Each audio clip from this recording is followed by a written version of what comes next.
Voilà, Erev Tov à tous, bonsoir. C'est un plaisir de vous retrouver, Baruch Hashem, après une petite période d'interruption, pour moi personnel. Voilà, Chodesh Tov. Ce soir c'est Rosh Chodesh, et Min HaShamayim, ça va être lié au cours qu'on va donner ce soir. Donc voilà, on va commencer tout de suite. On attend juste quelques secondes.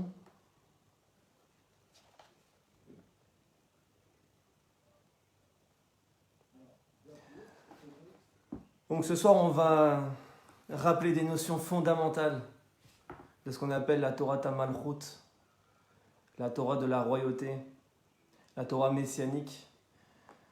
On va essayer de rappeler des notions fondamentales dans cette paracha. Se trouve la base de l'idéologie messianique en relation avec la sortie d'Égypte, on va le voir. Et donc on va essayer d'expliquer ces éléments pour que tout le monde les comprenne, tout le monde en prenne conscience et l'intègre véritablement, pour qu'on puisse commencer véritablement à se diriger vers la Géoula Bezrat Hashem. Donc la paracha elle commence comme ça: Vaïdaber Elohim el Moshe, Vayomer elav ani Adonai. Et Dieu Elohim parla à Moshe et il lui dit: je suis Adonai, je suis le Yud Ke Vav Ke. Vaera el Avraham el Yitzhak vel Yaakov be'el Shaddai. Je me suis dévoilé à Avraham, à Yitzhak et à Yaakov par le nom Shaddai, El Shaddai. Ushmi Adonai lo nodati lahem. Et mon nom omniscient, Yud Ke Vav Ke, lo nodati lahem, je ne me suis pas fait connaître d'eux par ce nom. Alors tout de suite, on peut se poser une question fondamentale. Parce que tout le monde, aujourd'hui, interprète ces versets, excusez-moi de le dire, mais très mal. Très très mal, et on va essayer de le prouver et d'expliquer pourquoi. Parce que le premier réflexe quand on lit ça, quand on lit que Dieu se dit à Moshe Rabbeinu, je me révèle à toi en tant que Yud Ke Vav Ke, alors que je me suis révélé à Avraham, Yitzhak et Yaakov en tant que El Shaddai. Alors on se dit, waouh, Moshe, il est géant, Moshe, il a mérité le dévoilement du Yud Ke Vav Ke. Qui est où le nom Yud Ke Vav Ke, le nom qui est au-dessus, le but absolu. Et Moshe, le plus grand tzaddik de tous les temps, il a atteint ce niveau, il a dévoilé le Yud Ke Vav Ke, ce qui va lui permettre d'avoir le dévoilement spirituel nécessaire, d'accomplir tous les miracles et la sortie d'Égypte, et de permettre au peuple juif de sortir de l'exil. Et donc, à première vue, on dirait que c'est une bonne chose. Et tout le monde l'interprète comme ça véritablement. Tous les rabbanim, tous les divrei Torah que j'ai entendus sur ce sujet, sans exception, ils nous disent que c'est une bonne chose que Keilou Moshe il a atteint ce niveau-là, ce que les pères n'avaient pas atteint. On va voir que c'est une vision qui est complètement faussée et complètement contraire à ce que la Torah veut nous dire ici. Alors on va essayer de le prouver. D'abord, il faut, pour comprendre le contexte, reprendre les derniers versets de la paracha de la semaine dernière qui introduisent donc cette paracha, c'est-à-dire les derniers versets de la paracha de Shemot. Qu'est-ce qui s'est passé dans Shemot? On sait, Moshe, il a été envoyé en mission après avoir au buisson ardent rencontré Hachem. Il est arrivé en Égypte et il a été voir Pharaon et il lui a dit: libère mon peuple. Quelle a été la première réaction de Pharaon? Évidemment, il a refusé. Il a dit: puisque tu te crois si orgueilleux au nom de ton Dieu venir délivrer ton peuple, eh bien je vais doubler les tâches de ton peuple et ils vont avoir encore plus de mal. Et donc Pharaon, il avait décidé de doubler les tâches, de plus ramener la paille, et ils devaient chercher la paille eux-mêmes, le nombre de briques, ils devaient aller construire les briques eux-mêmes, chercher les briques eux-mêmes.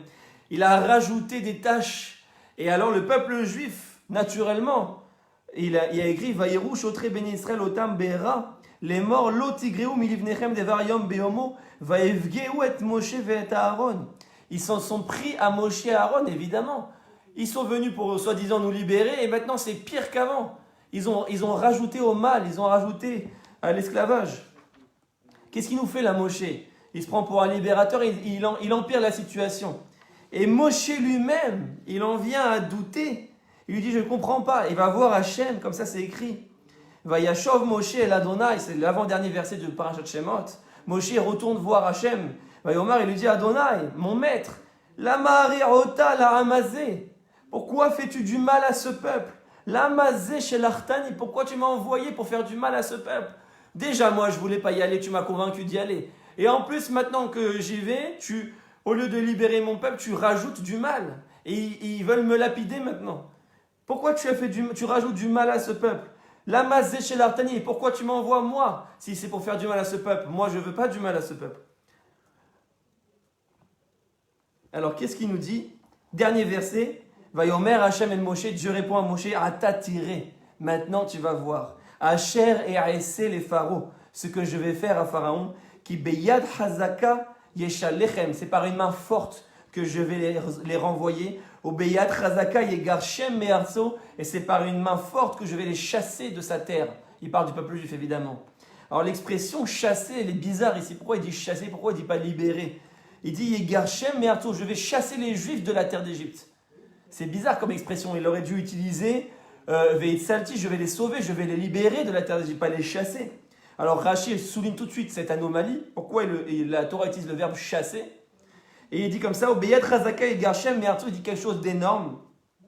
Ça c'est Rashi qui dit, Al Kocham Shel Israël et Garshem. C'est un chidouche extraordinaire. C'est énorme tellement c'est actuel. Al Kocham Shel Israël. C'est contre la volonté des Juifs eux-mêmes que je vais les chasser d'Égypte. Ils n'auront même pas le temps de se fournir en provisions pour la route. Ça veut dire qu'ils n'auront même pas le temps de préparer quoi que ce soit pour la route, de sortir d'Égypte. Je vais les chasser de là-bas, contre leur gré. C'est énorme. Et qu'est-ce qu'il dit Rashi quand Hachem il s'exprime à Moshe? Il lui dit, Ata tiré, maintenant tu vas voir. Alors tout le monde dit, ouais, Hachem il a répondu à Moshe. Hachem il accuse Moshe ici. Regardez ce que dit Rashi, Ata tiré, maintenant tu vas voir. Irarta alemidotai. Tu as douté de ma manière de faire. Parce que Moshe il a vu à première vue que le fait qu'il est venu voir Pharaon, au nom de Dieu, ça a empiré les choses. Et Dieu répond à Moshe, Irarta alemidotai. Tu remets en question, tu doutes de mes façons de faire, de mes actions. Qu'il Moshe il a manqué de Emouna. Loke Avraham, tu ne te comportes pas comme Avraham ici. Chez Amarti Loki Beitzrak et Karel et Chazara, parce qu'Avraham, je lui avais dit, c'est par Yitzhak ton fils que je t'ai donné en miracle que va avoir ta progéniture, ta descendance et que va se faire l'alliance du peuple juif. Et juste après que je lui ai promis la descendance par Yitzhak, je lui ai dit, va le sacrifier, le sacrifice d'Yitzhak. Alors ça paraissait contradictoire. Il disait à Abraham, je vais te donner un fils par miracle. Et maintenant, on va le sacrifier. Abraham, il aurait pu dire, il est fou ce Dieu. Il est sadique. Velo Hirer Achara, et Abraham, il ne s'est pas posé de questions. Malgré que ça avait la contradictoire, il n'a pas remis en cause ma parole. Même si je lui ai dit, à un moment donné, je vais te donner un fils, et maintenant, tu vas le sacrifier. Les Fichar Atatia, c'est pour ça que toi, maintenant, tu vas voir, je vais te prouver. Et Assou, les pharaons, regarde ce que je vais faire à Pharaon. Velo Assou, les Malché Shiva Umot Kishéaviem Laaretz. Toi, tu vas pouvoir voir ce que j'ai fait à Pharaon, mais parce que tu as douté de moi à ce moment-là, Dieu dit à Moshe, tu ne verras pas ce que je vais faire aux 7 rois qui se trouvent en Eretz Israël. C'est-à-dire que Moshe ici, Dieu a décrété qu'il ne rentrerait pas en Eretz Israël à cause du fait qu'il a manqué de Emouna.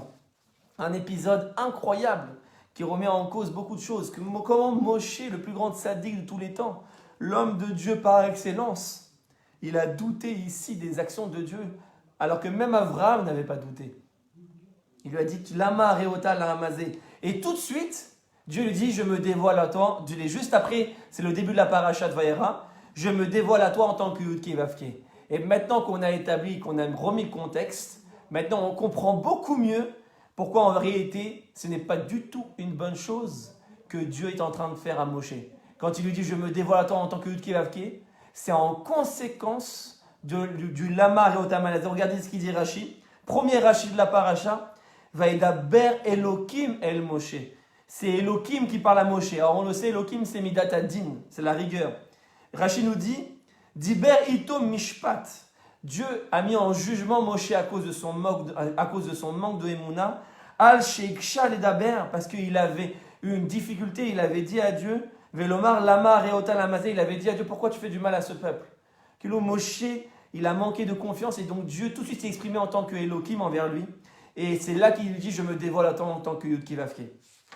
Donc en vérité, c'est une punition de son manque de Emouna, ou même plutôt une conséquence de son manque de Emouna à Moshe, qui va avoir un dévoilement Yud-Kei-Vav-Kei. Et on explique plus profondément maintenant ce que ça veut dire. Pour comprendre véritablement pourquoi le Yud-Kei-Vav-Kei, qui apparemment est le nom le plus absolu, le plus élevé, et que tout le monde pense qu'en vérité c'est une bonne chose, pourquoi c'est une mauvaise chose, il faut prendre un autre Rashi, qui se trouve donc dans la paracha de Vaïra au verset 9, juste un peu plus loin, où il y a écrit comme ça, Vaïdaber Moshe ken el ben Israël velo shamu el Moshe mikotser ruach ou me'avoda kasha. Le peuple juif n'a pas écouté Moshe à cause de du dur labeur qu'il subissait. Et Rashi nous dit mikotser ruach. Qu'est-ce que c'est?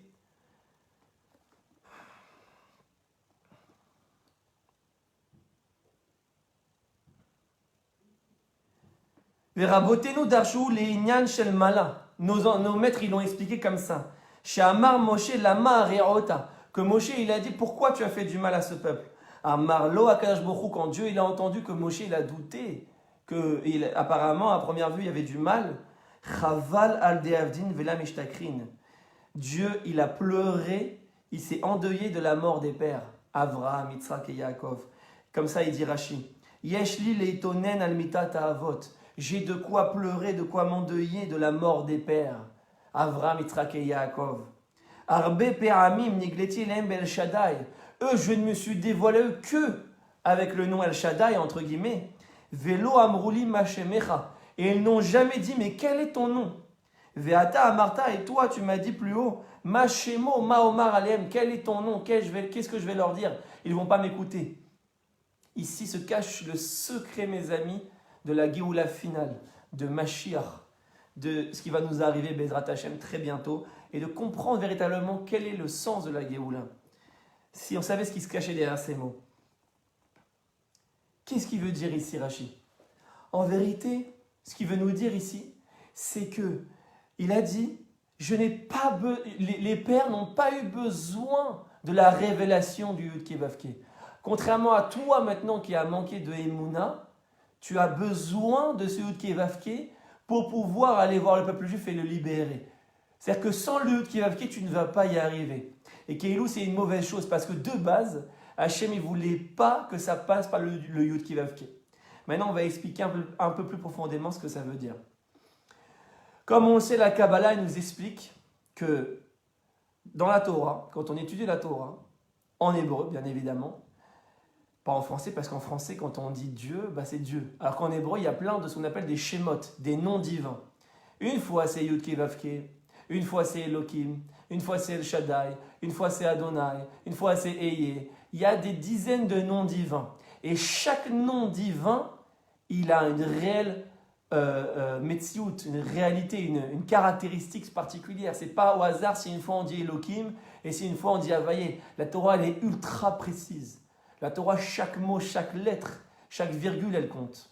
Donc si la Torah, elle utilise des noms différents de Dieu, c'est que ça a une réelle signification, un réel message. C'est vrai qu'en français, on ne le voit pas, puisqu'en français, on traduit tous les noms par Dieu, finalement. Donc quand on étudie la Torah en français, on perd tous les messages profonds de la Torah. On ne peut pas accéder au secret de la Torah si ce n'est que par l'hébreu, par le Lashon HaKodesh. C'est impossible en français d'accéder au Sodot, au secret de la Torah. Et donc la Kabbalah nous explique qu'on va oublier les dizaines de noms, on va en parler que de deux essentiellement ce soir, qui sont les deux plus connus, qui sont vraiment les deux en opposition. C'est le Yud-Kei-Vav-Kei et le Elohim. Yud-Kei-Vav-Kei, nous dit la Kabbalah, c'est un dévoilement divin qui est entièrement surnaturel, qui est entièrement spirituel, qui est omniscient, qui est au-delà de toute nature. Le Yud-Kei-Vav-Kei, c'est l'essence d'Hachem. Et donc quand Dieu il se révèle en tant que Yud-Kei-Vav-Kei, c'est une relation à Dieu qui est entièrement basée sur une relation spirituelle. Alors que Elohim, c'est tout à fait le contraire. Comme on le sait, la Kabbalah nous révèle un grand secret et nous dit que Elohim, c'est Gematria 86. Valeur numérique 86. La Kabbalah nous dit que c'est la même valeur numérique que le mot Hateva en hébreu qui veut dire la nature. Ça veut dire que maintenant, quand Dieu se révèle par Elohim, Il ne se révèle plus maintenant de manière surnaturelle, de manière transcendante, de manière omnisciente, mais il se révèle à travers la nature des choses, à travers les événements de l'histoire. C'est-à-dire qu'on n'est plus capable de voir les miracles surnaturels, on ne voit pas Dieu de manière dévoilée, il est caché à l'intérieur de la nature. C'est ça Elohim.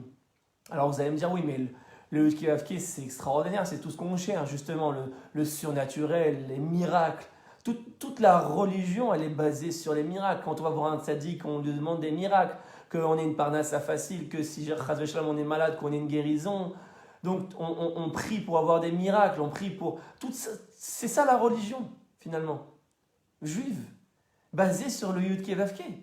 Alors pourquoi maintenant tu viens nous dire que le Elohim c'est mieux que le Yud-Keh-Vav-Keh? Ben, c'est pas moi qui viens de le dire.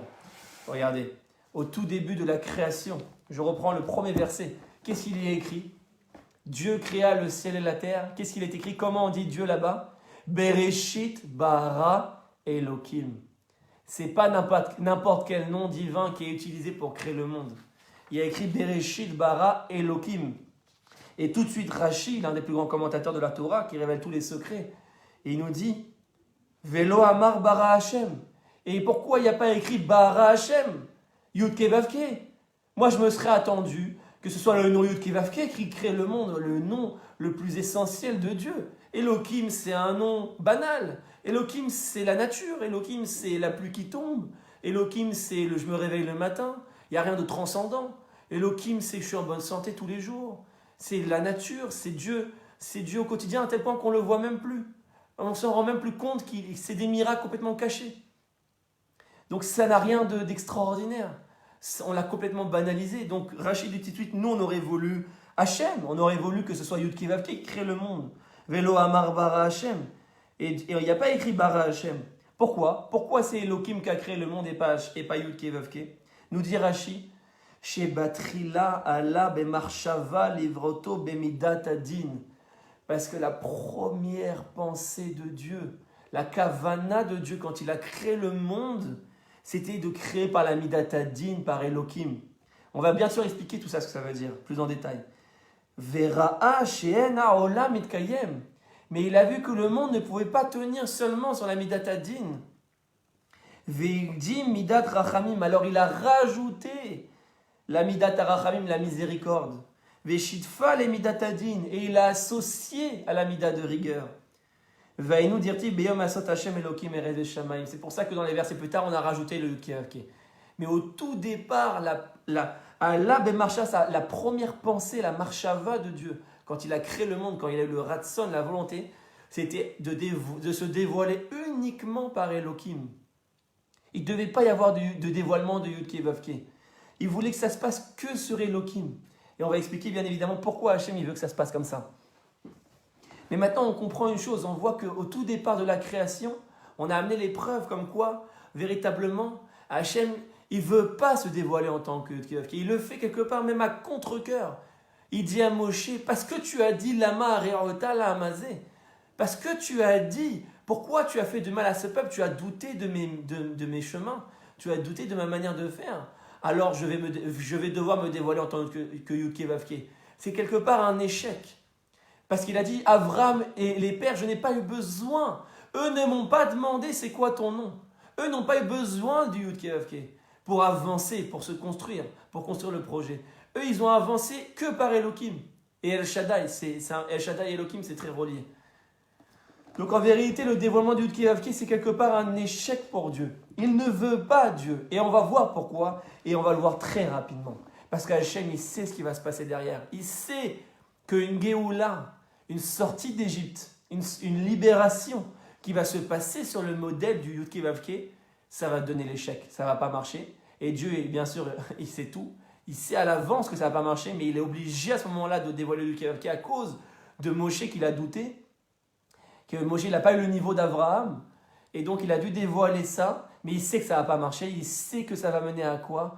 Il sait déjà que ça va mener au veau d'or, malgré tous les miracles, malgré que les bénis Israël ils ont vu les 10 plaies, malgré que les bénis Israël ils ont vu la mer qui s'ouvre, malgré qu'ils ont vu Dieu. Je veux dire, demain, imaginez, on voit la mer qui s'ouvre. Et bien malgré cela, il faisait que se plaindre, il voulait que retourner en Égypte, et on n'a pas à manger dans ce désert, et tu nous as amenés pour mourir. Et ils ont fait le veau d'or, et ils ont fait Korach, et ils ont fait les explorateurs. Hachem, il savait que cette Géoula n'allait pas marcher. C'est pour ça qu'il dit à Moshe, je me dévoile à toi en tant que Yud-Keh-Vav-Keh, mais attention, ne crois pas que c'est une bonne chose. Parce que Avraham, Yitzhak et Yaakov, eux, ils étaient construits de l'intérieur. Ils n'avaient pas besoin de transcendants. Ils n'avaient pas besoin d'une aide surnaturelle pour se sortir et pour y arriver. Eux, par leur propre effort, par leur propre initiative, par leur propre émouna, par leur propre courage, ils ont avancé, ils se sont libérés. Ils n'ont pas eu besoin de transcendants. Il n'y a pas eu de miracle surnaturel à ces époques-là. Et c'est pour ça finalement on peut se poser la question, comment c'est possible qu'en ayant vu tous ces miracles, c'est vrai, c'est un paradoxe, en ayant vu tous ces miracles, les Juifs, ils ont fauté le veau d'or. Je ne comprends pas. Si on n'avait pas les éléments qu'on explique ce soir, comment c'est possible? Mais demandez au rabbanim, demandez qu'on vous explique, qu'on nous explique. Mais c'est complètement impossible. On vient de voir la mer qui s'ouvre en 12. Chaque tribu, elle a pu passer. Et on a vu les Égyptiens mourir dans la mer. C'est-à-dire que la mer, elle ne s'est pas ouverte que pour nous. Elle s'est ouverte que pour nous. Mais quand les Égyptiens sont passés, elle s'est refermée sur elle. C'est-à-dire que c'est évident que c'était surnaturel. Et juste après, on fait le veau d'or. Non mais c'est un non-sens. C'est pas logique. Et bien en vérité, les amis, selon ce qu'on explique, c'est tout à fait logique. Et je vais prendre un exemple, vous allez tout de suite comprendre l'éducation des enfants. Vous allez tout de suite comprendre. Quand on a un enfant, vous savez ce que c'est la pire chose de le faire? La pire chose, c'est de tout faire pour lui. C'est la pire chose. Si vous voulez détruire votre enfant, si vous voulez le rendre un monstre, si vous voulez même, Rachid dit qu'un père qui réprimande pas son fils, c'est comme s'il le rendait mort, Chas v'shalom. C'est-à-dire des parents qui cèdent, qui savent pas dire non, qui cèdent à leurs enfants, qui donnent tout à leurs enfants. C'est d'ailleurs le mal de la génération. Malheureusement, aujourd'hui, il n'y a plus d'autorité, il n'y a plus de règles dans beaucoup de foyers. C'est pour ça que les enfants, c'est eux qui font la loi aujourd'hui. Les parents ne sont plus capables de tenir tête à leurs enfants. Et donc, pourquoi? Parce qu'en vérité, à partir du moment où tu sais, tu donnes, tu fais tout pour la personne, dès que l'enfant, il tombe tout de suite, tu es là pour le ramasser, tu es là pour le relever. Il ne se relève pas par lui-même. Alors l'enfant, qu'est-ce qui va se passer? On lui fait du bien, on lui fait du bien, on lui fait du bien, mais ce bien-là, c'est quoi le problème avec ce chesed-là qu'on lui fait? C'est que ce bien-là, il ne le mérite pas. Il est gratuit. Quand tu donnes à ton fils, tu lui dis, il a eu un problème à l'école et tu viens tout de suite l'aider sans réfléchir, alors tu lui fais un chesed gratuit. Et donc là, ça ne va pas marcher. Qu'est-ce que ça va passer? Ça va se passer qu'il aura l'effet inverse. Et ça, tous les psychologues du monde vous vont l'expliquer. C'est qu'il va devenir gâté. Il va faire que se plaindre. Il va vous cracher à la figure. Il va devenir rebelle. Il va devenir ingrat. Plus vous faites du bien, mais gratuit, et plus on vous crache à la figure. Le vrai bien, c'est un bien qui doit être mérité. C'est pour ça qu'on dit que Hachem, il est tov ou métiv. Lui, il connaît le vrai bien. Parce qu'il a créé le monde non pas avec le Yud-Keh-Vav-Keh, mais avec le Elohim. Ce monde, il est dur. Ce monde, il y a des épreuves. Ce monde, il y a des souffrances. Ce monde, il y a des guerres. Il y a toutes les choses terribles. Mais en vérité, c'est ça qui nous travaille de l'intérieur. C'est ça qui nous améliore véritablement. C'est ça qui va nous amener vers un véritable bien qu'on aura mérité par nos efforts et par notre construction personnelle. Un bien qui est gratuit, qui vient d'en haut, qui vient du ciel, ça ne sert à rien. 2 minutes après, je vais cracher dessus comme ils l'ont fait. C'est exactement ce qu'ils ont fait. Ils ont fait le veau d'or, ils ont craché sur tous les miracles qu'Hachem leur a fait. Mais Hachem, il le savait. Mais il a dû dire à Moshe, j'ai plus le choix maintenant que tu n'as pas cru en moi. Si je veux pas que mon peuple il meure en Égypte, je suis obligé maintenant de les sortir de manière surnaturelle. Sinon, ils vont même pas sortir d'Égypte, ils vont mourir en Égypte. Et moi, mon projet, je veux qu'il continue. Donc quelque part, j'ai pas le choix de faire une sortie d'Égypte transcendante. J'ai pas le choix de faire par des miracles, mais je sais que ça va pas marcher. Je sais où ça va mener. C'est pour ça que tu rentreras pas en Eretz Israël. Parce que le modèle que tu représentes, mon cher Rabbeinu, le modèle que tu représentes tout de suite là, le Yud-Keh-Vav-Keh, les miracles, etc., je sais que ça ne marchera pas. Je sais que ce peuple, il voudra que te lapider. Je sais que ce peuple, il ne s'entendra pas avec toi. Je sais que ce peuple, il va vouloir retourner en Égypte. Et c'est pour ça que tu ne rentreras pas en Eretz Israël. Parce qu'en Eretz Israël, ce n'est plus le modèle Yud-Keh-Vav-Keh. Ce n'est plus le modèle de l'aide surnaturelle, de la protection divine, de la parnassa qui tombe du ciel, la manne qu'il y avait dans le désert, ils n'avaient aucun effort à fournir pour manger. Tout leur tombait dans la bouche, dans le désert. Eh bien, ce modèle-là, ça les détruisait au lieu de les construire, de les construire et de les construire.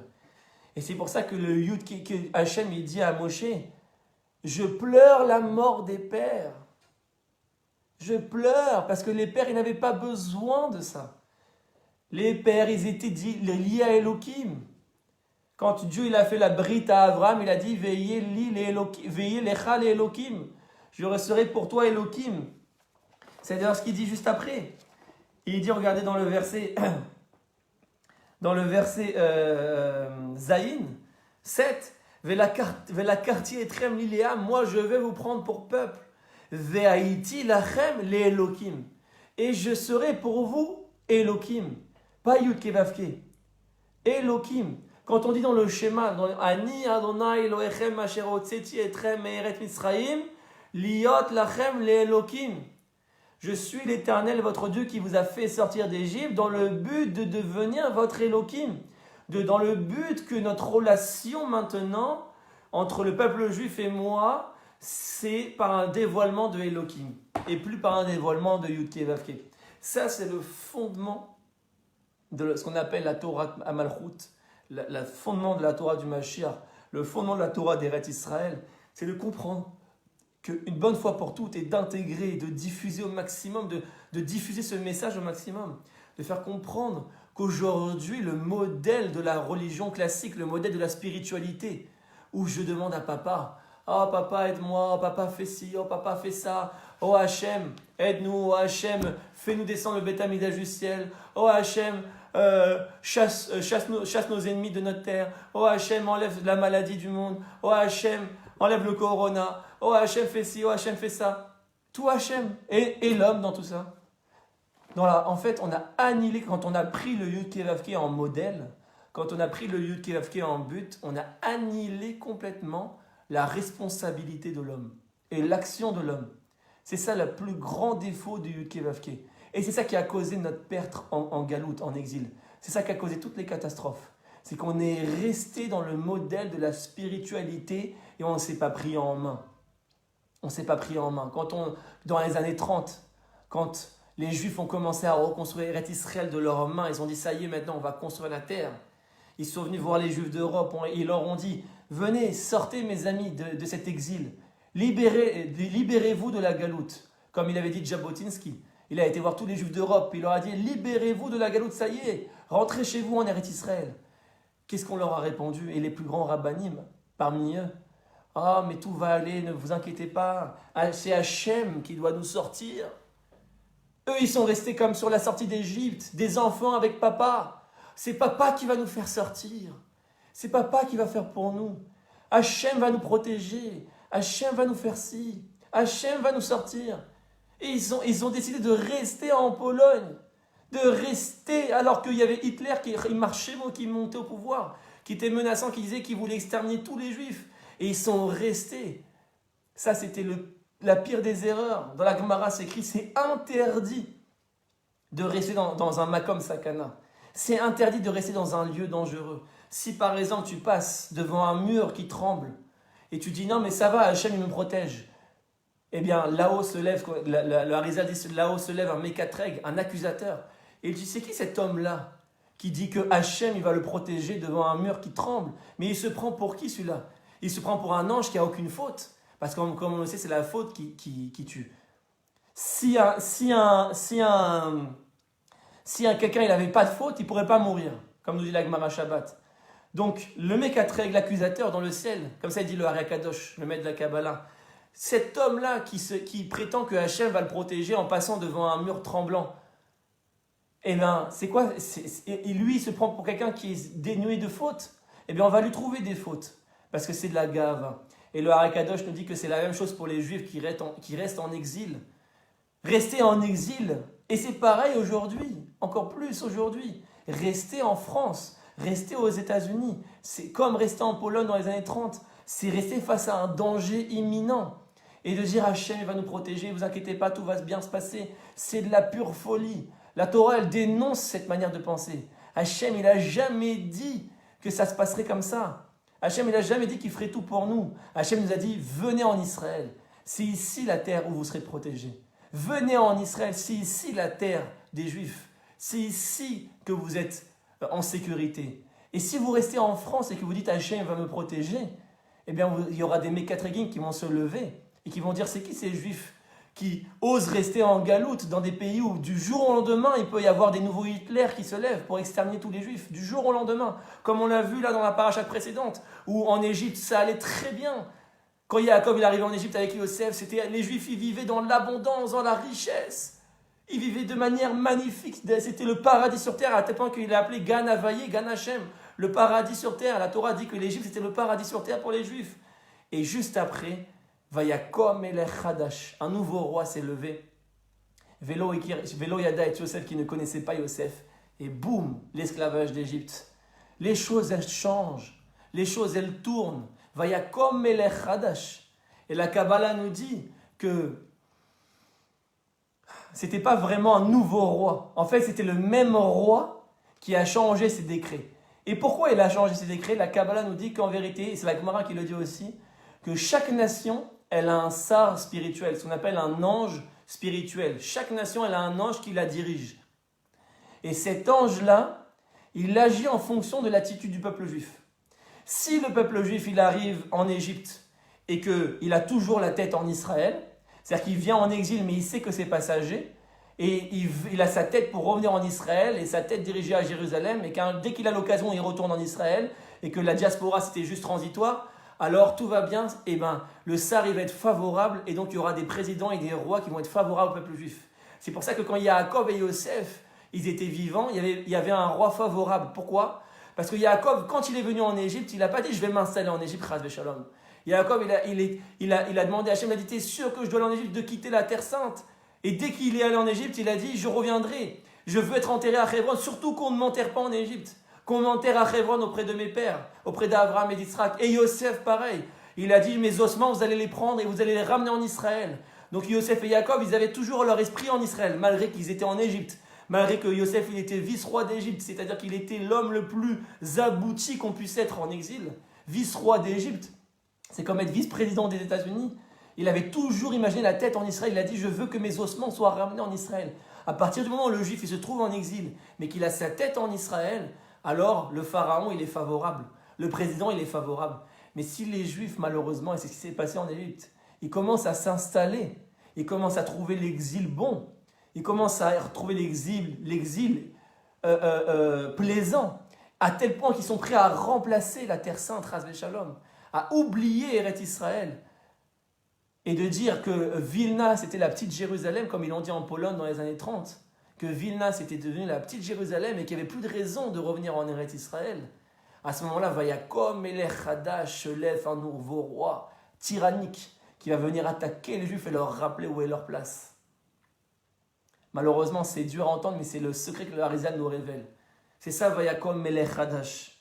Et tout ça, pourquoi? Parce qu'en vérité, on croit, jusqu'à aujourd'hui, et c'est diffusé, même dans les milieux les plus religieux, les plus orthodoxes, je l'entends encore aujourd'hui, tellement ça me brise le cœur d'entendre encore ça, que la Géoula finale, le Mashiach et tout ça, ça va passer comme la sortie d'Égypte, où c'est Papa qui va nous prendre en main. Tout va se passer par des miracles, tout va se passer de manière transcendantale, et le Mashiach va venir du ciel, et il va tous nous libérer. Tout ça, ce sont des fantasmes. Ça ne se passera jamais comme ça. Et on a donné la véritable raison ce soir. Pourquoi? Parce que si ça se passait comme ça, ce serait le contraire tout simplement du projet divin, mes amis. Bereshit bara Elohim, pas Havaye, on l'a expliqué. Hachem, il veut qu'on se prenne en main. C'est pour ça que la première pensée d'Hachem, c'est Elohim, c'est que ça passe par la nature. C'est pour ça qu'il n'y a pas, maintenant, quand on arrive en Eretz Israël, il dit à Yoshua, tu vas faire les guerres. Et que les explorateurs, ils n'ont pas voulu rentrer. Parce que dans le désert, ils avaient tout. Ils avaient les nuées qui les protégeaient des ennemis. Et Dieu, il a dit, maintenant, vous allez faire les guerres. Maintenant, vous allez travailler la terre. Parce que Hachem veut que l'homme travaille. Hachem, il veut que l'homme, il se prenne en main. Et donc, c'est pour ça qu'il veut le modèle Elohim. Le modèle Elohim, c'est ce qu'il y a de plus beau. Quand on croit que le din, on croit que c'est à la chrétienne. Genre, il va nous appliquer le din. Non, mes amis. Le din, c'est pas genre la rigueur à la chrétienne. Le din, c'est la plus belle relation d'amour qu'on puisse avoir avec Hachem, et je vous donne la preuve. C'est quoi la relation qui vient après entre parents et enfants une fois que l'enfant grandit? Il va se marier. Il y a écrit Ish Aviv Ve'imo Tarazov. Un homme, il doit quitter son père et sa mère. Vedafka beishto, et il doit se coller à sa femme. Veyu les basar echad, et ils seront que d'une seule chair. Veyu les basar echad. C'est-à-dire qu'un homme, il doit quitter le modèle du père pour se marier avec sa femme. En vérité, l'amour qu'il va construire avec sa femme, c'est le plus bel amour, le plus profond qui existe. Mais paradoxalement, c'est le plus dur. Parce qu'au quotidien, c'est plus papa-maman qui te prennent en charge. C'est plus papa-maman qui te font tout, qui te font à manger tranquille dans ton fauteuil. C'est plus papa-maman qui te règle tous tes problèmes. Maintenant, tu deviens un homme, maintenant, tu deviens une femme et tu te responsabilises. Et paradoxalement, c'est cette relation qui est quelque part, peut être remise en question. Puisque la relation avec une père et une mère, c'est irréversible. C'est irréversible, la relation avec un père et une mère. Même si le fils il devient voleur, tueur, mafia, eh bien ça reste dans le sang, ça reste le fils. Le père il va toujours avoir de la rachamim, de la miséricorde envers son fils. Il ne pourra jamais appliquer le din. Mais la femme, si tu lui donnes pas, si tu t'investis pas dans ton couple, si tu t'investis pas dans la relation, ça ne marchera pas. Elle va se barrer, elle va te quitter.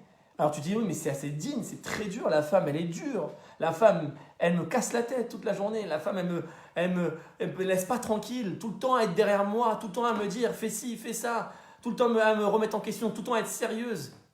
Mais paradoxalement, c'est ça la plus grande relation d'amour qui soit. Celle qui est cassable, c'est celle qui est plus élevée. Et c'est exactement la même avec Elohim. Elohim, c'est une relation de mariage. C'est comme si maintenant Dieu n'était plus notre père, mais notre femme. Et c'est explicite dans la chanson du Lechadodi qu'on chante le Shabbat, quand on dit Yassis alaïch elokaïch kimsos ratan alkala. Ton Dieu va se réjouir sur toi comme le mariage d'un khatan et une kala. Et le nom divin qui est utilisé là-bas, c'est Elokaïch, Elohim. C'est-à-dire que Elohim, c'est une relation de mari et femme. Ça veut dire, c'est quoi le din?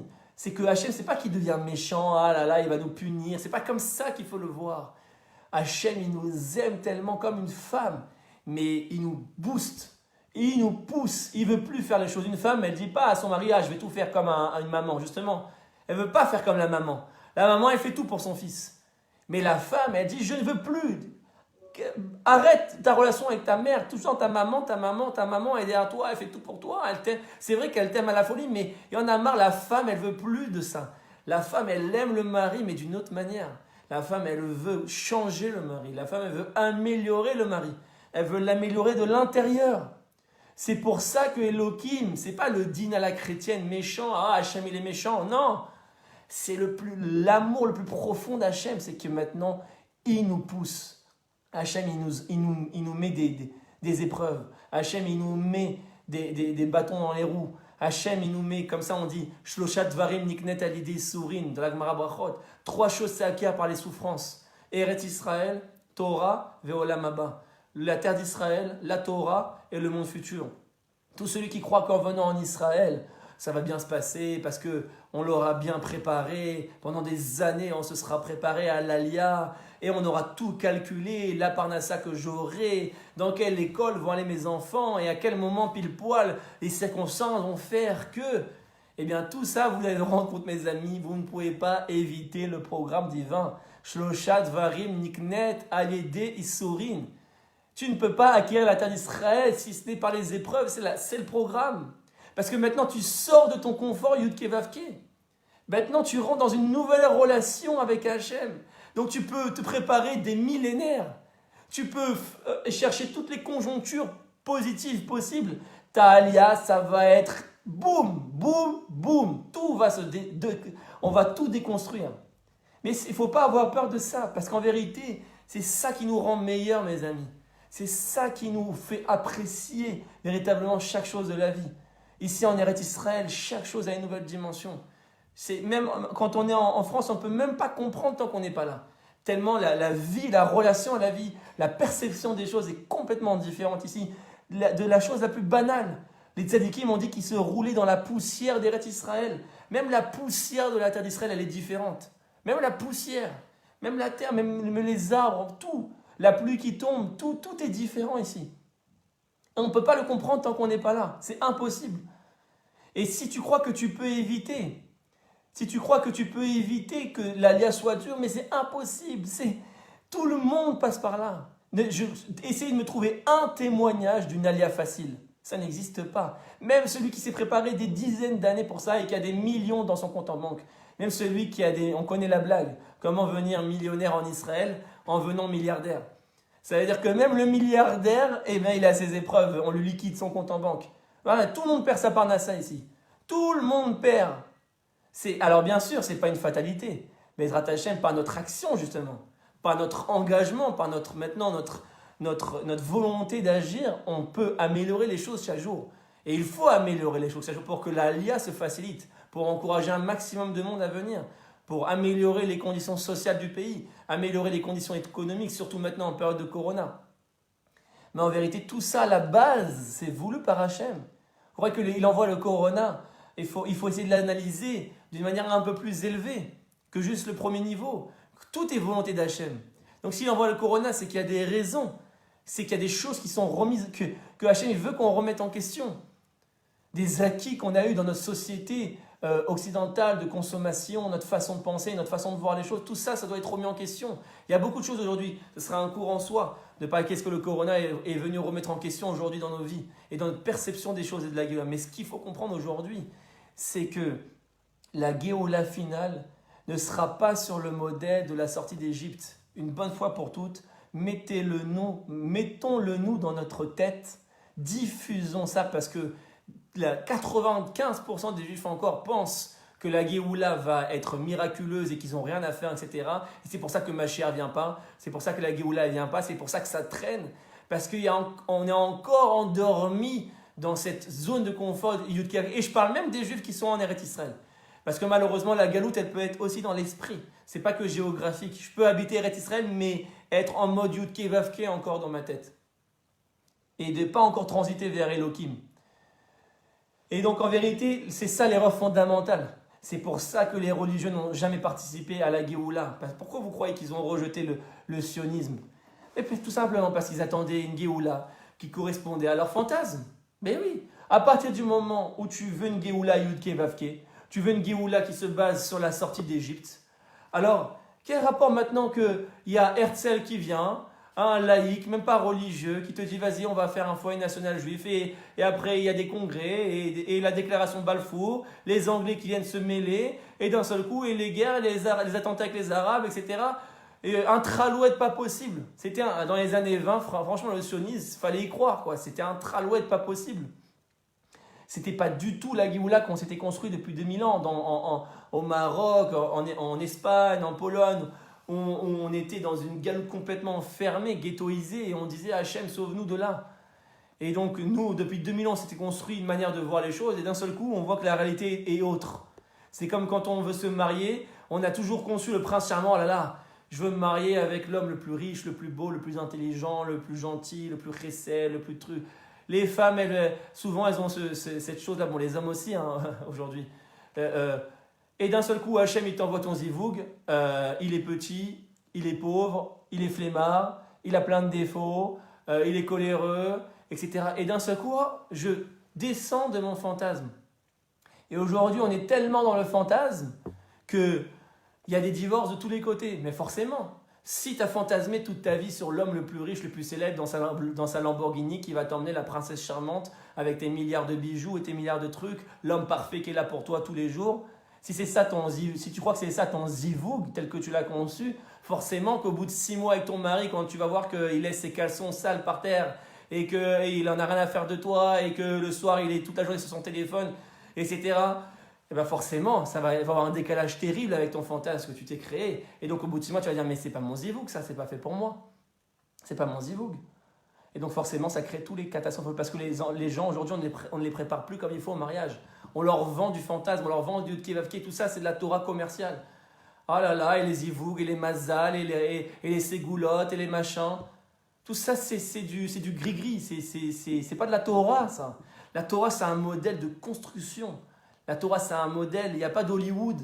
Il n'y a pas de le coup de foudre, etc. Alors, je ne veux pas tout détruire, Chaz v'Shalom, bien sûr que l'amour, mais le vrai amour, pas l'amour qu'on a dans les films Titanic. Non, le vrai amour qui se construit quand on voit nos grands-parents, nos arrière-grands-parents qui avaient un mariage solide. Pourquoi? Parce qu'ils n'avaient pas tous ces fantasmes que la société nous a donnés aujourd'hui.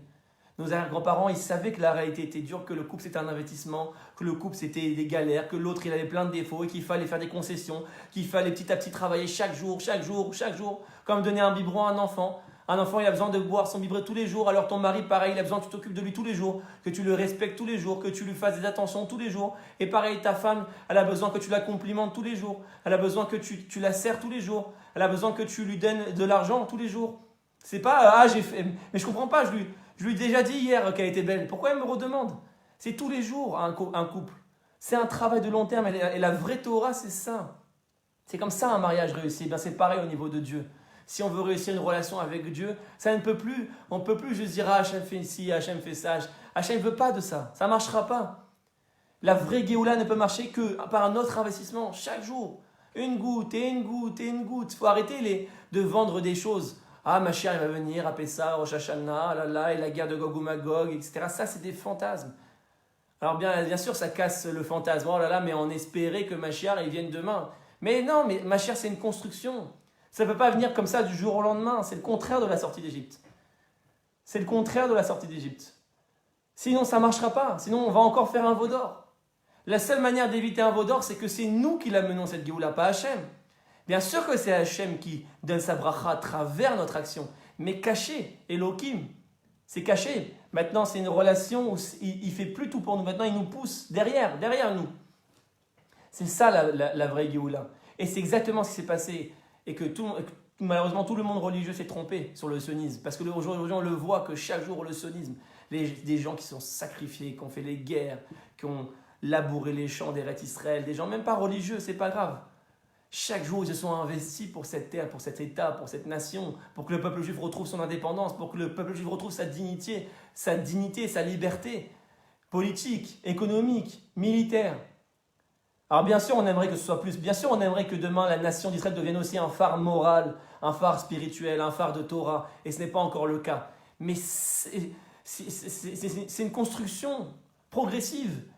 Il faut arrêter de tout vouloir tout de suite. C'est de la gahava de dire je veux tout de suite. Je veux que c'est de la perfection. Ça ne marchera pas. Ça ne marchera pas. Hachem, il fait exprès que ça aille doucement, chaque jour. Chaque jour. C'est une goutte et une goutte et une goutte. Aujourd'hui, c'est la technologie. Aujourd'hui, c'est la médecine. Avec le corona, maintenant, on va apprendre. On va gérer mieux notre système de santé. On va gérer mieux la médecine, etc. Petit à petit, les choses s'améliorent à tous les niveaux. Et demain, ce sera la morale, le spirituel, ça va arriver. Bezrat Hashem, avec le dévoilement du Mashiach qui va arriver. Mais c'est progressif. C'est le modèle Elohim. Et c'est marrant parce que c'est exactement en lien avec Rosh Chodesh. Parce que ce soir, c'est Rosh Chodesh. Et c'est Mina Shamim qu'on parle de ça.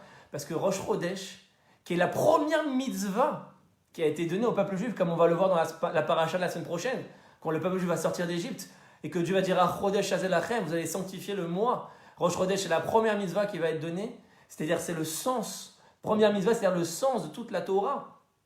Eh bien, Rosh Chodesh, c'est exactement ce qu'on explique là. Pourquoi? Qu'est-ce qui se passe en fait à Rosh Chodesh? Qu'est-ce qu'on fait à Rosh Chodesh? Eh bien, tout simplement, comment ça marche? Vous avez le soleil et la lune, ok? Et la terre. La lune tourne autour de la terre. Et le soleil, il ne bouge pas, et la terre, elle ne bouge pas. La terre, elle tourne sur elle-même. Donc là, on parle de science, on ne parle même pas de Torah, on parle aussi de science. C'est scientifiquement prouvé ce que je dis. Et la lune, en fait, elle a deux états. Des fois, elle devient une pleine lune, c'est-à-dire qu'elle brille entièrement.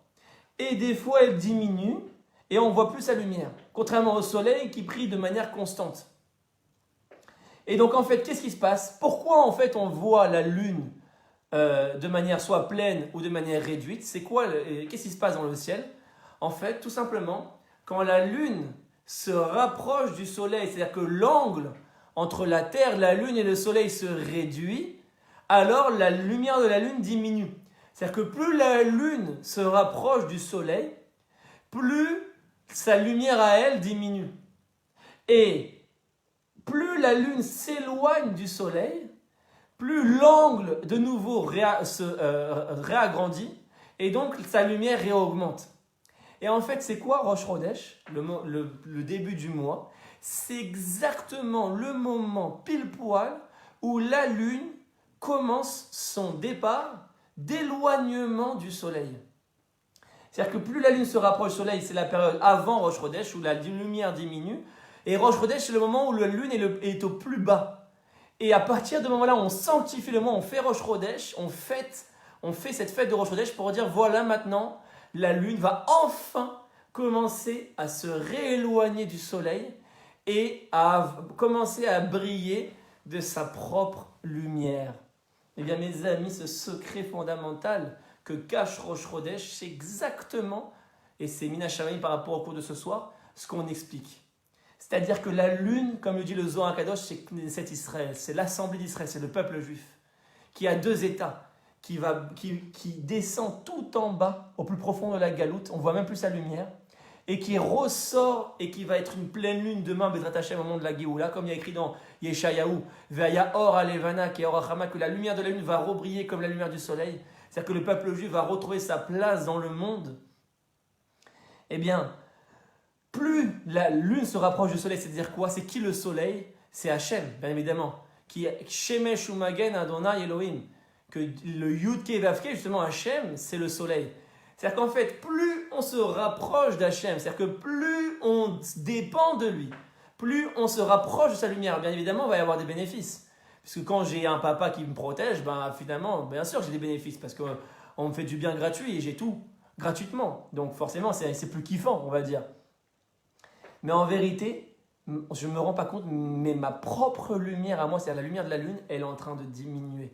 Plus je me rapproche de Dieu, en vérité, plus je dépends de Dieu et je dis tous les jours Dieu fait ci, Dieu fait ça, Dieu, je suis en train d'annihiler ma propre existence. Je suis en train d'annihiler ma propre action et je suis en train d'annihiler ma propre indépendance. Alors bien sûr, indépendance c'est un grand mot parce qu'on dépend toujours d'Hachem. Bien sûr, son énergie elle est constante.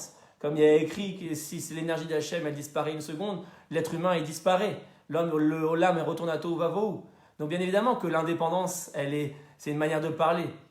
Bien sûr qu'on dépend à tout temps de Hachem. C'est pour ça d'ailleurs que la lumière de la lune n'existe pas. Pourquoi la lune elle brille? Parce qu'elle reflète la lumière du soleil. C'est-à-dire qu'en fait la seule lumière qui existe c'est la lumière du soleil. La lune n'a pas de lumière en soi, même scientifiquement. C'est le reflet de la lumière du soleil qu'on voit. Donc c'est-à-dire qu'en fait il n'y a pas de véritable indépendance à proprement parler au sens de la lumière. C'est-à-dire que la lune ne produit pas sa propre lumière. C'est-à-dire que le peuple juif ne va pas maintenant se séparer d'Hachem. C'est pas ça le message.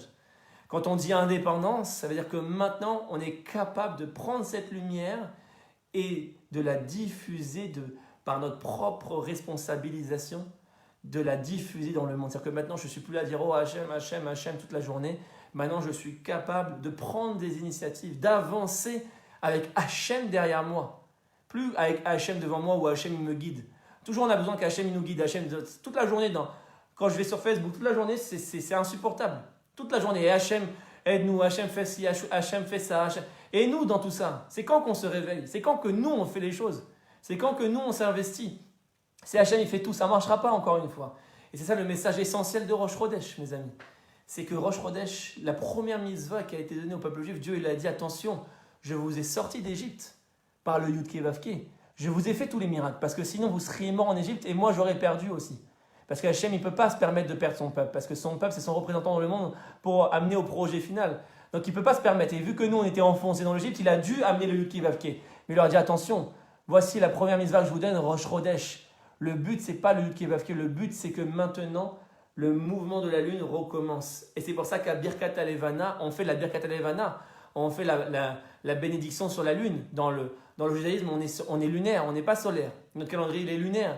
Tout ça pour dire que nous, notre but, ce n'est pas le soleil, comme les autres peuples.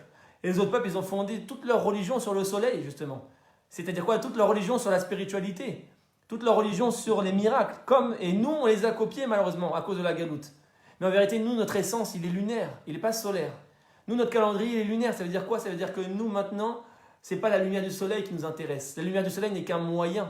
La vraie lumière qui nous intéresse à construire, c'est la lumière de la lune, c'est-à-dire notre propre lumière, notre propre existence. Et donc maintenant, ça ne suffit plus juste d'être à la synagogue et de prier toute la journée. Et c'est ce que le corona vient faire, mes amis, regardez. C'est la première fois de ma vie, que j'ai vu un minyan en extérieur. Je suis sorti dans la rue et je vois des juifs prier dans la rue. Alors bien sûr, en France, c'était pas possible. Quand on est en galoute, on est chez les goïms, on va pas se faire comme les Arabes et faire des prières de rue. Mais quand on est chez nous, sur notre terre, pourquoi se cacherait-on dans des synagogues et dans des yeshivotes à se ghettoiser encore? Comme si on reproduisait la ghettoisation, comme si on était encore face à des goïms et qu'on était encore sous le joug des goïms. Et on est encore en train de se cacher d'aller à la synagogue. Mais prions dans la rue, mes amis, montrons que c'est chez nous. Diffusons à Hachem. Prions partout. C'est ce qu'il a fait le Corona. Hachem, il leur a dit, sortez des synagogues. Il n'y a plus de minyan maintenant. Tous les minyanim, ils sont dans les rues. Maintenant, on entend les chadodis dans la rue maintenant. Alors que le Hari Kadosh, il a toujours dit, il a toujours fait les chadodis dans la rue. Vous savez que le Hari Kadosh, le Shabbat, il sortait de la synagogue. Il allait dehors pour faire le chadodis, il chantait dehors. C'est un changement de mentalité complet. Je sais que c'est très dur parce que ça fait 2000 ans qu'on nous a éduqués à la galoute, à la mentalité du juif qui baisse la tête, qui se cache. Et c'est presque notre seconde nature maintenant. C'est très dur à combattre cette façon de faire. Mais en vérité, tout le changement, il est là. Regardez, depuis le Corona, on n'est plus dans les synagogues. Maintenant, on est tous dehors, comme à l'époque du temple. Vous savez, mes amis, il y a 2000 ans, quand il y avait le Beth Amikdash, il n'y avait pas de synagogue. Les prières étaient dans les rues. Le Beth Amikdash était en plein air. Les divrei Torah, c'était en plein air. Rabbi Akiva, Rabbi Shimon Bar Yochai, quand ils faisaient leur Dvar Torah, c'était en place publique. Regardez quand les Romains ils sont venus, qu'ils ont interdit. Ils ont interdit quoi? Ils ont interdit les Dvar Torah en place publique, dehors. À la synagogue, ça ne les dérangeait pas. Tant que c'est caché là-bas, dans des bâtiments et que ça ne sort pas dehors, ça n'a pas de problème. Mais maintenant que Rabbi Akiva il voulait faire un Dvar Torah en place publique pour diffuser la lumière dehors, et bien ça posait problème. Et c'est comme ça que ça se passait à l'époque. À l'époque du temple, ça se passait comme ça. Il n'y a aucune raison d'avoir des synagogues. Les synagogues et les communautés, c'est un modèle de galoute. Aujourd'hui, il faut qu'on ait des prières de masse, de rue. Il faut qu'on dise c'est chez nous. Et qu'on dise Shema Israël Hashem Elokeinu Hashem Echad dehors, comme il se passe de manière magnifique. Avant le Corona, bien évidemment, ça se passait quand on allait au Kotel, quand il y avait la Birkat Kohanim ou les Slichot. Regardez les milliers de juifs qui se rassemblaient là-bas. Et il y avait le cri du Shema Israël. Et je peux vous dire qu'à ce moment-là, nos ennemis ils tremblaient. Et le monde entier, il pouvait voir la puissance du Kiddush Hashem qui se dégageait de là. Quand on entendait le Shema Israël de la bouche de milliers de personnes réunies en plein kotel, en plein air extérieur. Ça, c'était des images fortes de Géoula. Ça ne sert à rien maintenant d'aller prier dans les synagogues, etc. Il faut prier dehors, il faut garder. J'espère que Bezrat Hashem, avec le Corona, on va garder ce inyan des minyanim. Des minyanim qui sont dehors pour diffuser. Là, quand j'étais la dernière fois, on était là, on était en bas de chez moi. Première fois, j'avais un minyan en bas, j'étais là en pleine rue. Et il y avait des gens qui passaient comme ça en voiture en plein Shabbat. Ils passaient en voiture, des gens parodiés, etc. Ils nous regardaient. Et il y avait un contact secret. Et on a commencé à parler avec eux. Des gens parodieux, on a commencé à parler. Ils ont entendu pour la première fois des prières, vous vous rendez compte? Bien évidemment, la personne Chiloni, elle vit depuis des années en Israël. Ça se trouve, elle a vécu toute sa vie en Israël. Elle n'a jamais entendu le son des prières parce que c'est caché dans les synagogues. Jamais entendu le son des prières. Et maintenant, on est sorti et c'est la première fois qu'il a entendu le son des prières. Il s'est posé des questions. Nous, on croit qu'il va nous juger, il va dire ah là là, ces religieux qui font les prières dehors et ils veulent nous imposer leur. Pas du tout. Au contraire, c'est la réaction contraire qui se passe. Ils commencent à avoir un intérêt. Ils entendent pour la première fois, ils ne connaissent pas. Tout simplement, ils ne connaissent pas. Ce n'est pas qu'ils nous jugent ou qu'ils ne nous aiment pas, ou qu'ils n'aiment pas la Torah ou Dieu, la religion, c'est qu'ils ne connaissent pas. Et le fait qu'on prie, rien qu'on soit présent dehors et qu'on prie, qu'ils entendent, je suis sûr qu'il y a quelqu'un qui a dû se dire je vais garer ma voiture et je vais arrêter de rouler avec ma voiture Shabbat. C'est sûr et certain. Rien que le fait, l'effet d'entendre cette lumière qui se diffuse, ça a forcément un effet sur le cœur des Juifs. Et c'est ça qui manque. C'est ça qui manque aujourd'hui. Cet esprit de malroute, cet esprit de diffusion. Mais dans Hachem ce soir, c'est Rosh Chodesh. Donc on explique. Et je vais conclure avec une belle touche. C'est pour ça que dans la paracha de Vayera, juste après, apparemment on nous parle de quelque chose qui n'a rien à voir. Rien à voir apparemment. Juste après ce que je vous ai parlé, on nous liste des tribus. Et les Rachevet Avotam, Ben Reuven, Bechor Israël, voici Reuven, l'aîné de Yaakov, voici ses descendants, Chanor, Ufalou, Chetzon, Becharmi, Elem, Ishpechot, Reuven, Uven et Shimon, et voici Shimon. La Torah, en pleine sortie d'Égypte, Moshe est déjà face à Pharaon, etc. Donc Dieu se révèle à Moshe. Et d'un seul coup, la Torah nous liste des éléments familiaux. Mais quel rapport? Qu'est-ce que ça vient se glisser ici? Eh bien, mes amis, regardez, si on va au bout de ces éléments familiaux, la Torah, elle va quelque part. La Torah, elle a un sens. Si on va à la fin, on prend le dernier verset. Pourquoi la Torah nous a listé toutes ces choses-là? Le dernier verset de ces éléments familiaux, c'est Ve'elazar ben Aaron, lakarlo mi benot putiel lo leisha, vateled lo et Pinchas, et les rachés avot à Lévi, et voici qu'est né Pinchas, le fils de Elazar, le fils de Aaron. Donc la Torah, elle a parlé de Réhouven et de ses descendants. Réhouven qui est l'aîné de Yaakov. Ensuite, le deuxième fils, c'est Shimon. Elle a parlé de Shimon et de ses descendants, mais elle ne va pas plus loin. Et ensuite, elle parle de Lévi, le troisième fils de Yaakov. Et elle, après Lévi, elle va plus loin. Elle s'arrête à Lévi, elle ne fait pas la descendance des autres. Donc, ils sont après, comme Yehuda, Issachar, elle n'y va pas. Elle s'arrête qu'au troisième qui est Lévi. Donc, on voit qu'en fait, par respect, comme on parle, par respect par rapport aux Bechorim, aux aînés de Lévi, qui sont Réhouven et Shimon, on va parler de Réhouven et Shimon, mais on ne va pas plus en détail. En fait, ce qui nous intéresse ici, c'était Lévi. Pourquoi? Parce que dans la descendance de Lévi, il y a un personnage qui nous intéresse. Et donc, Lévi, ça va descendre. Et on va descendre dans Lévi. On va parler de Lévi. Et on va parler des descendants de Lévi. Kehat, Obéné Lévi, Gershon, Kehat ou Merari. Et ensuite, on va prendre Kehat. Et on va dire Kehat, il a eu Amram. Et ensuite, Amram, il a eu, avec Yocheved, Moshe, Aaron et Myriam. Et ensuite, juste après, on dit, et voici que Aaron, il a eu Elazar et il a eu Pinchas. C'est-à-dire qu'en fait, la Torah nous a décrit tous ces éléments familiaux pour arriver à qui? À Pinchas. Or, comment on le sait? Pinchas, c'est la Gematria 208. Pinchas, pour ceux qui font le calcul, c'est Gematria 208. J'avais déjà dit dans un cours une fois ça. C'est la Gematria de Yitzhak, 208, pareil. Et Yitzhak, mes amis, c'est le modèle de la lune, selon la Kabbalah. Avram, c'est le soleil. Et Yitzhak, c'est la lune. Et c'est pour ça que quand on fait Birkat HaLevana, on dit 3 fois à la fin Yitzhak, Yitzhak, Yitzhak. Pour ceux qui ne l'ont jamais fait, c'est une coutume kabbalistique. Il faut le faire à la fin de la Birkat HaLevana, quand vous dites Shalom Aleichem, Aleichem Shalom. À la fin, on dit Yitzhak, Yitzhak, Yitzhak 3 fois. Parce qu'en fait, Yitzhak fait allusion au secret de la lune. Et Pinchas, pareil, on ne va pas rentrer dans tous les détails, on n'aura pas le temps. Mais je voulais juste vous donner cette petite cerise sur le gâteau. C'est pour ça que la Torah nous parle ici de tous ces éléments familiaux. Pour nous rappeler qu'en fait, Dieu, il nous révèle le Yud Kei Vav Kei. Mais attention, c'est une mauvaise chose. Tout de suite, il nous rappelle Rosh Chodesh et Pinchas et le modèle de la lune, qui lui est le modèle contraire du Yud Kei Vav Kei, qui est le modèle de Elohim. Comme on sait, c'est Elohim la lune. Voilà, Bezrat Hashem, que ces messages ils se diffusent, mes amis. Prenez part à ce projet, diffusez ce cours, diffusez ces messages qui sont très importants à diffuser dans notre génération. Il faut que les Juifs, que notre peuple, ils changent de mentalité, ils changent de perspective, ils changent de vision grâce au secret de la Torah, grâce à ces études de secret de la Torah que surtout le Sod nous révèle. Bezrat Hashem, diffusez au maximum. Et si vous avez des questions, je peux y répondre avec grand plaisir. J'ai vu qu'il y en avait déjà une qui est passée.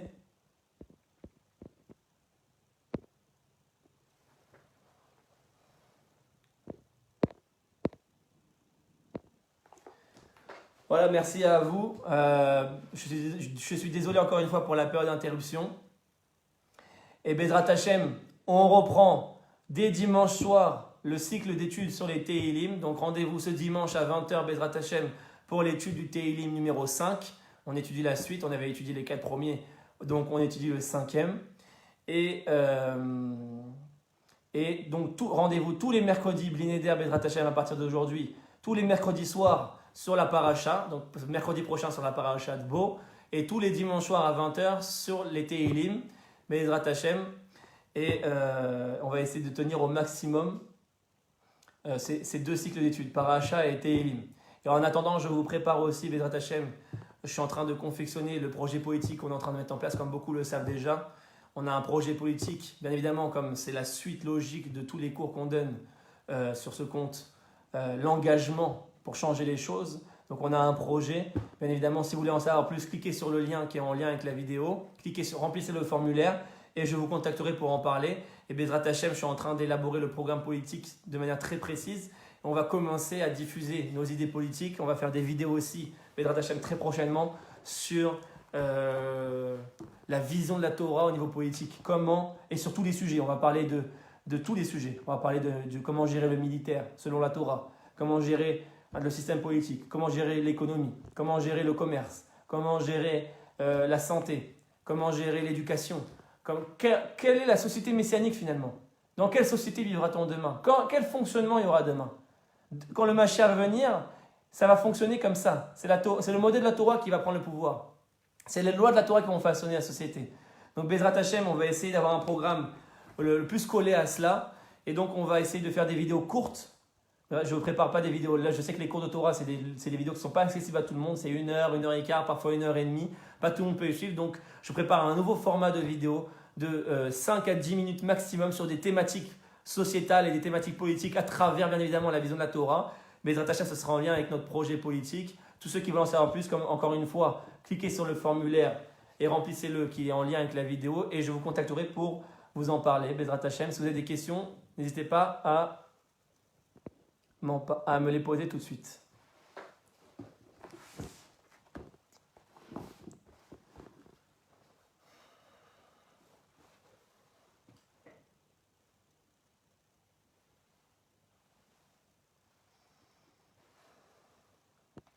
Voilà, on attend quelques minutes pour voir s'il y a quelques questions.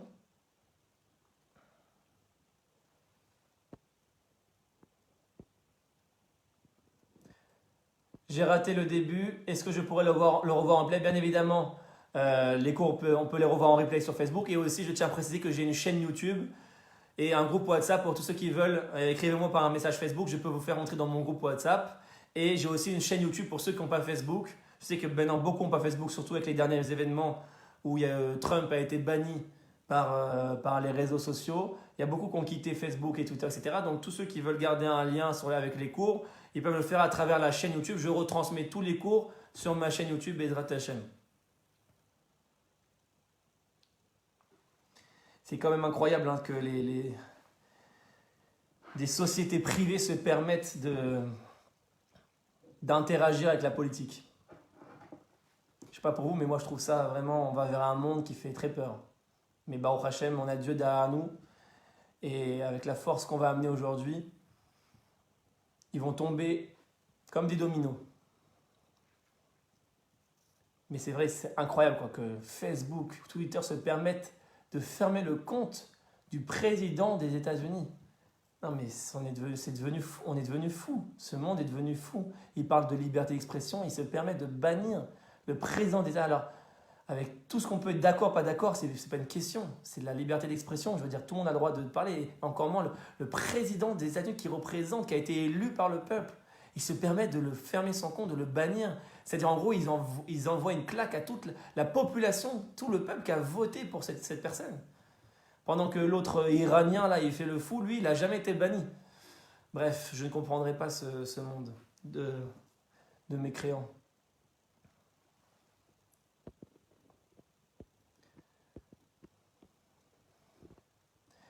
Alors, Moshiko, j'ai vu une question. Demander des choses à Hachem ne doit-il s'accompagner qu'avec nos propres actions, sinon nos demandes sont-elles vaines? Exactement, tu as tout compris. En fait, on nous fait croire que demander et prier suffit pour que ce soit accompli. Eh bien, tout simplement, c'est un mensonge, c'est une manipulation. Ça n'existe pas dans la Torah. J'ai fait des cours entiers là-dessus. Bien évidemment, on ne pourra pas amener toutes les sources qui le prouvent ce soir. Mais en vérité, prier est l'élément de base, comme on dit. C'est comme dans une maison, en fait. Vous avez 2 éléments dans une maison. Vous avez ce qu'on appelle les fondations et la construction. En fait, la prière, c'est ce qui amène la fondation. C'est-à-dire que si tu n'amènes pas la prière, tu n'as pas de connexion avec Dieu Birlal. C'est-à-dire que la prière, c'est comme une clé qui ouvre une porte. Mais en vérité, après, il ne suffit pas d'ouvrir la porte. Maintenant, il faut rentrer dedans. Et pour rentrer dans la salle, il faut une action. C'est-à-dire ce qu'on appelle une ishtadlout. C'est comme, tu sais, la fameuse blague, qui n'est en vérité pas une blague, qui est tellement réelle et tellement triste à voir qu'on ne l'applique pas en vérité. La fameuse blague du juif qui prie Hachem tous les jours et dit « Hachem, Hachem, je t'en supplie, fais-moi gagner au loto, fais-moi gagner au loto. » Bon, vous devez sûrement tous la connaître. Et il prie tous les jours Hachem pour le faire gagner au loto. Et un jour, Hachem il lui vient en rêve et dit « Mais je veux bien t'aider à gagner au loto, mais va jouer au moins. » C'est-à-dire que le mec, il n'avait même pas acheté de ticket. Tellement Hachem, il faut comprendre qu'Hachem, il ne peut pas se matérialiser dans le monde de manière surnaturelle. C'est fini cette époque. Il l'a fait à un moment donné pour la sortie d'Égypte. Et c'est la Torah, elle a parlé de ça à un moment donné dans l'histoire. Mais vous avez remarqué que tout au long de l'histoire, au fur et à mesure, Hachem s'est de plus en plus voilé. Aujourd'hui, il n'y a plus de miracles comme avant. Et c'est volontaire. C'est tout ce que je vous ai expliqué ce soir. C'est comme, Voilà, on parlait des Juifs des années 30 qui ont dit Hachem va nous protéger, Hachem va nous protéger. Après, ils ont dit mais il était où Hachem quand s'est passée cette catastrophe, cette horreur? Il était où Hachem? Il ne nous a pas protégés. Mais Hachem, il a envoyé des milliers vous prévenir. Hachem, il a envoyé des Juifs qui sont venus dire mais quittez la Pologne. Allez en Eretz Israël, ça va mal finir. Hachem, il vous a parlé. Des milliers de moyens, des Juifs. Jabotinsky, il allait tous les jours parler aux Juifs. Et même des rabbinim, on parle peut-être, c'était des sionistes. Des rabbinim aussi qui venaient parler, le Rav Kook notamment, qui disait quittez la galoute. C'était des messages d'Hachem tout ça. Vous croyez que Hachem il va nous protéger, mais Hachem il vous a protégé. Hachem il a dit, il a donné les directions, il a donné les messages. Il a envoyé les Juifs dire quittez la Pologne, quittez ça et c'est fini maintenant, ça va mal se passer. Et ça se passe pareil aujourd'hui. Aujourd'hui, tous les jours, on vous dit, mais quittez cette France. Mais quittez-la. C'est vrai que c'est très difficile de repartir de zéro. C'est vrai qu'on ne sait pas où on va. C'est vrai que c'est l'inconnu. C'est vrai que ça paraît infaisable. Mais c'est Hachem qui vous parle. C'est-à-dire, c'est même pas que moi, Shalom. C'est tout le monde aujourd'hui. C'est évident. Tous les rabbinim, même les plus orthodoxes aujourd'hui, il n'y a même plus de doute. Même le Rav Kanevski, il a dit, mais grouillez-vous, venez en Israël. Vous ne pouvez pas dire qu'Hachem pourra vous protéger. Comprenez? C'est-à-dire qu'il y a une ishtadlout à faire. On ne peut pas dire juste prier et Hachem nous protégera. Quittez les États-Unis, quittez la France, ça y est. Il faut faire le pas. Il faut comprendre ces messages-là. Hachem, il envoie. C'est encore une fois, c'est une autre histoire qui est connue, que beaucoup de rabbins me racontent. Que ce juif-là, il était sur un bateau et il tombe dans l'eau. Et il commence à se noyer. Et il se tourne vers Hachem et dit Hachem, sauve-moi. Je vais mourir de cette noyade. Hachem, sauve-moi. Je vais mourir. Et d'un seul coup, il y a un canoë-kayak qui vient. 2 personnes sortent de nulle part qui viennent pour lui dire viens. Et le type il dit non, c'est Hachem, il va me sauver. Hachem, ne venez pas, Hachem, il va me sauver. Et il continue à prier Hachem, avec Kavana. Et d'un seul coup, il y a un hélicoptère qui sort de nulle part qui vient et il lui tend une ficelle pour le sortir. Et il dit non, j'ai pas besoin de votre ficelle, j'ai pas besoin d'hélicoptère, Hachem va me sauver de lui-même. Et il prie. Vous avez compris, c'est tellement triste. Et le mec, il prie, Hachem, il lui envoie l'hélicoptère pour le sauver. Et lui, il dit non, je veux pas de cet hélicoptère. Alors forcément, il est mort noyé, le type. Comprenez? Et il arrive là-haut, il lui dit, mais Hachem, tu m'as pas sauvé. Hachem dit, mais je t'ai envoyé l'hélicoptère pour te sauver. Tu croyais quoi? Hachem, il nous a envoyé Herzl, il nous a envoyé Jabotinsky, il nous a envoyé Ben Gurion, il nous a envoyé Begin, il nous a envoyé le Rav Kook, il nous a envoyé le Rabbi, il nous a envoyé des messagers qui nous ont dit, ça y est, venez. C'est des hélicoptères, c'est des bouées de sauvetage, tout ça. Et nous, on dit, non, ça y est, on continue à se noyer. On continue à se noyer. On dit, non, on ne veut pas des bouées de sauvetage. Parce que bien sûr que ça fait peur de repartir de zéro, mais c'est une bouée de sauvetage. Vous comprenez? Là-bas, en France, ça va devenir moins que zéro. Ça va être en négatif bientôt. Et croyez pas que c'est une utopie, que ça va jamais arriver. C'est cyclique. Vayakom Melech Hadash, on l'a vu dans la Torah. Un jour, il y aura un nouveau roi qui va venir se lever et qui va être contre les Juifs. Ça va arriver. L'antisémitisme, il est grandissant partout. C'est pas pour faire peur. Je déteste faire peur, moi. Moi, j'aime faire les choses par amour. J'aime vendre l'idéal de l'Eretz Israël. C'est ce que je fais au maximum dans mes vidéos. De faire comprendre vraiment l'idéal et l'amour de la terre d'Israël. Mais à un moment donné, tu es aussi obligé d'expliquer et de révéler les gens en leur disant, mais ça ne sert à rien de dire Hachem va nous protéger. Hachem, il vous envoie des hélicoptères tous les jours pour vous sauver. Vous dites non. Voilà.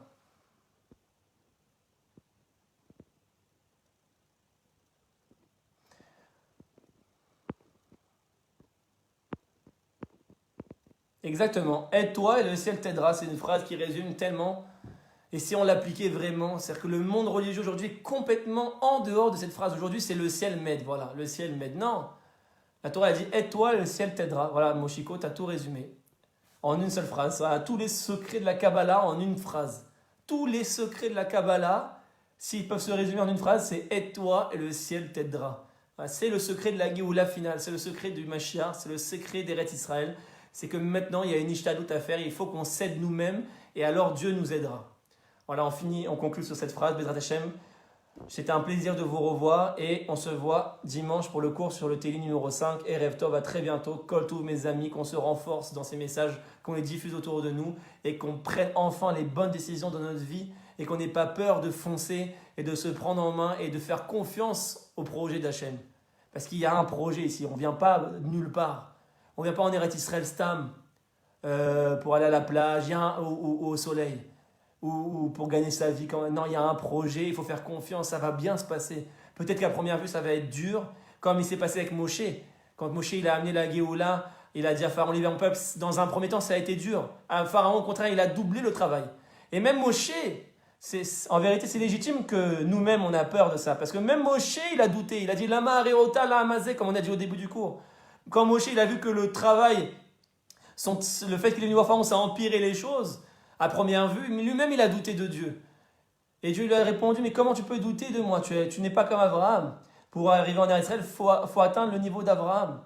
C'est-à-dire que même si ça paraît plus dur la vie dans un premier temps, en vérité on rentre ici sur le bateau de Dieu. Et on va vers le Olam Haba ici, on va vers la Géoula. En France ou en Galoute, on sort du projet, on s'écarte du projet, on se coupe du projet. Et ça, à long terme, ça va être une catastrophe. Vedrat Hashem. Il n'y a que ici qu'à long terme, ça va se passer pour le peuple juif. Et à travers le peuple juif, pour le monde entier, c'est d'ici que va pousser la Géoula et l'Olam Haba Vedrat Hashem. À très bientôt.